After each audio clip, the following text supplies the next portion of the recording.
we just passed a cop. Like that white car was a cop car.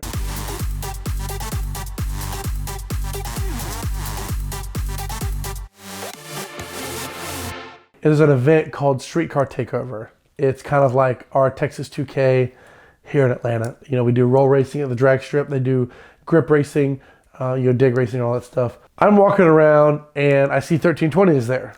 Like, everybody knows them. They're the guys for street racing. So I'm like, okay, how can I incorporate my shop into their videos?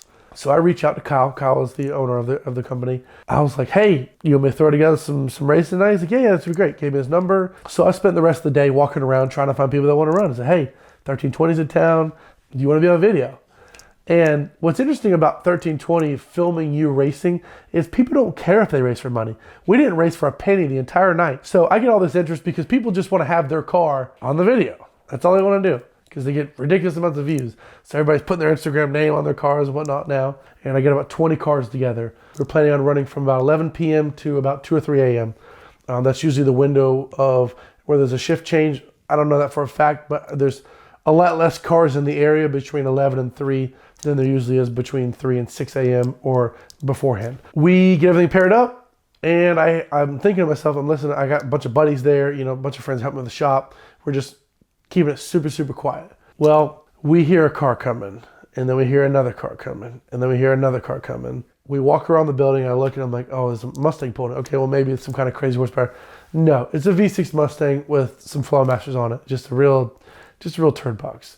And we're like, hey, can we help you? They're like, oh yeah, we're here for the street racing. And I was like, are you racing this thing? And he's like, no, we're gonna hang out. I said, first of all, how did you hear about this? He says, oh, my buddy in there told me about it. He told me I could bring some friends. So one of the guys that has a CTSV, it's a coupe, it's a black one. He had told a buddy that he was gonna be street racing on 1320 and to come out and bring a buddy. That means maybe bring one car with a couple buddies in it, not bring your buddies' cars. So we're like, okay, let them in, don't say anything. One of the guys in the group was Facebook Living what we were doing and checked in at my shop. It took a lot to not shove this kid in the dumpster, but we didn't. We left him alone. An hour passes by and we're really nervous, okay? I said, don't film. Nobody needs to know where this is at. You can film this and post it later. Nobody needs to know what's going on right now because it's going to destroy our quiet session of racing, which is crazy to say. I hear more cars coming down the hill. We walk around the building. It had to have been all of Mustang Atlanta. The entire group of Mustang. It was a row of Mustangs up the hill so far I couldn't see the last car. This is not open to the public. This is not something for you and your buddies to come hang out at. This is not something for you to Facebook Live and show your friends that you're cool because you're hanging out with people that are street racing. It doesn't work like that. I had to call in some friends, and we're basically blocked off the driveway. We put our truck right there. In the bottom there's a cul-de-sac down there, so they all congregate down there. We block it off, and it's on a first name basis. If you're coming up there saying that you were invited, it's either my name or my friend's name. If you don't say either of those names, like, oh, Mark or this or that, like, nah, you gotta go. Next, sorry. Because we invited a couple more cars, so we didn't know if they were coming or whatnot. So we had some big time ballers coming out. We had a local friend of mine, Boris, owns a shop here. He brought out a 458 Speciale, and he also brought out a 996 GT2, I believe, like an older school one, twin turbo car. Meanwhile, the Mustangs are hanging out in the cul-de-sac.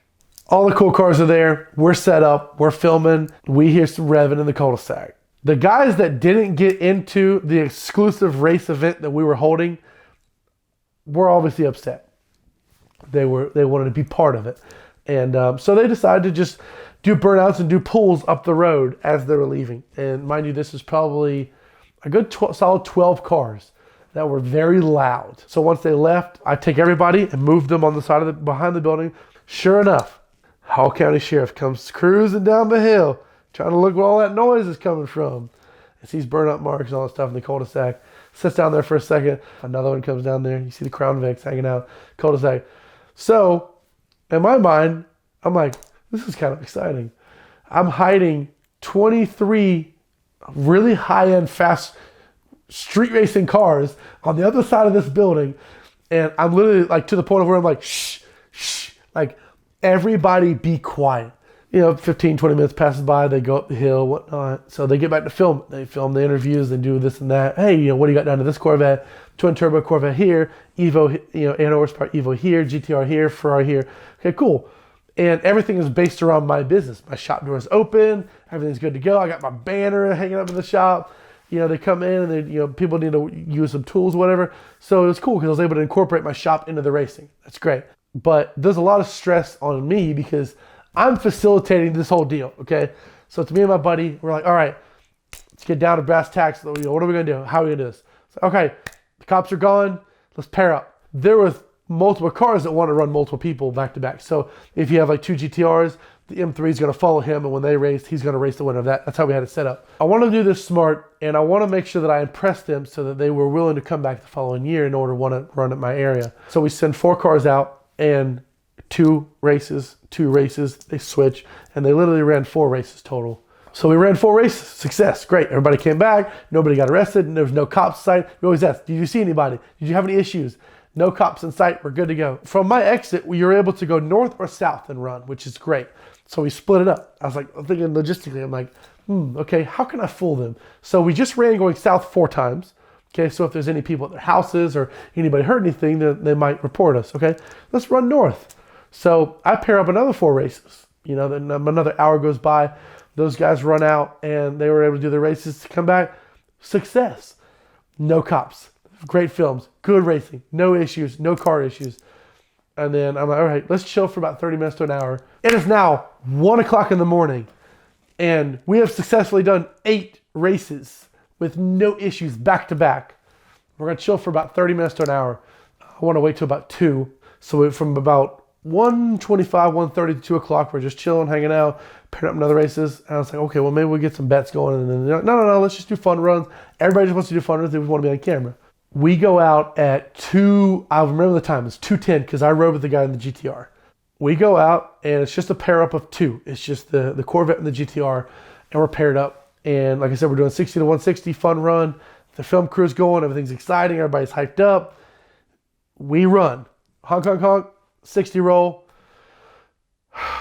pass a Hall County Sheriff's officer. Okay, so he wasn't clocking. He was apparently broken down, or something was wrong with his car. There was a mechanical issue with his car because when we passed him, he was pulled over with his lights on, not the police lights, like just regular running lights. We thought it was a regular car.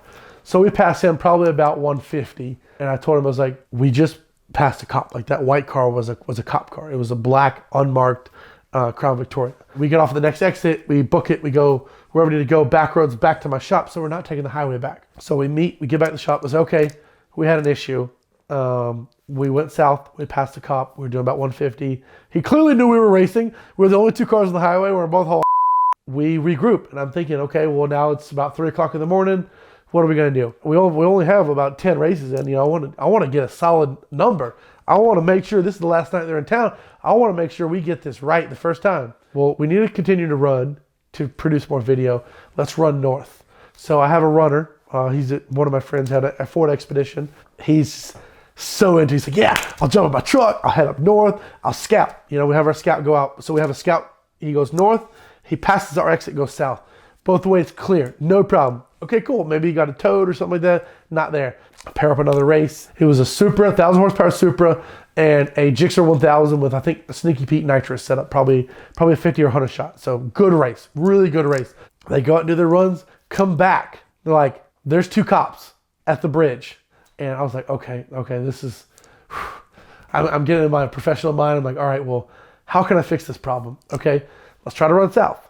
So now what we're doing is we're going down, hitting the next exit, and running on the way back so we can scout ourselves. So we send a scout, and we're also scouting ourselves while we're racing. When they're running on the way back, they tell me that they don't see any cop cars on the highway.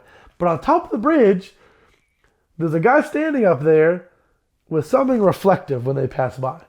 I'm like, oh God, okay, now you get back, everything's still good. So we've just had, at this point, we're in about 5 hours of street racing. We're about probably 14 to 16 races in. They say that they don't know if they want to run anymore. So I'm like, okay, well, just have some faith in me. Let's figure this out. I'll send another scout out, go north again. No problems, no cars, whatnot. There's two GTRs that match up. There's a red GTR and another one. They're both low 1,000 horsepower cars.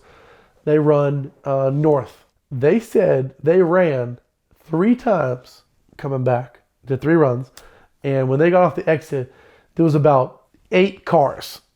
From getting off the highway to my business park, can't be more than maybe 2 miles. They passed roughly 8 cars. Just sitting out. Unmarked cars, marked cars, just one of them was sitting here, one of them was sitting in the light, one of them was sitting here. So they knew we were running. They weren't stupid. And they were on to us. They knew we were on that exit because everything congregated around that exit, but they couldn't find us, which was very exciting in itself. One of them goes home, so he splits off, and the other guy goes down to the gas station. Because the problem is if there's that many cop cars and there's 2 cars that come off the highway and you turn into the business park, they're going to know where we are. So the guy at the gas station called me and was like, hey, you know, I passed like 8 cars. My buddy went home a completely different way. I want to get back over there, but I don't know what to do. Hurry and jump in the park and then haul in the park and hide behind the building. So that's what he does. He goes up the hill, jumps in the park. 2 cars pull out. They follow him into the park. He's able to get behind the building before they can see where he went. So at this point, we're hiding, hush, hush, shh, kind of deal. Me and my buddy Jonathan were thinking to ourselves, like, we did it. We had no mechanical failures of any cars. Everybody's happy. We got at least 12 to 14 runs on film. Good runs, solid runs. Nobody gapping anybody like crazy. Barely pulling everybody. Very, very, very, very tense racing. And everybody leaves slow, one by one. We do about a minute gap in between each car. And then that way they don't follow anybody home or whatnot. Everybody leaves. Me and John, we look at ourselves. We're just like, serious high five on that one. The film crew was like, you know, we can't thank you enough. Thank you for everything. We got good footage. So we lock up the shop. Me and him leave. We get in our cars. This is what's crazy about the entire story. Leave out of my shop. 3 cars in the cul-de-sac. All unmarked cars. Top of the hill. There's a Sobe on the right there on the corner when you get on the Friendship right there. 2 cars in that parking lot. Go down. You got to go down and do a U-turn to go back up towards Hamilton Mill where I live. Another car sitting at the U-turn.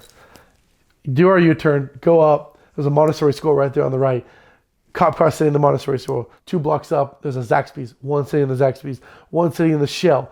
Go across 995. There's a Harley Davidson dealership right there on the left, right there on the Friendship Road. 2 cars sitting in there. Go up. There's a little school right there on the right before you get to Ridge Road.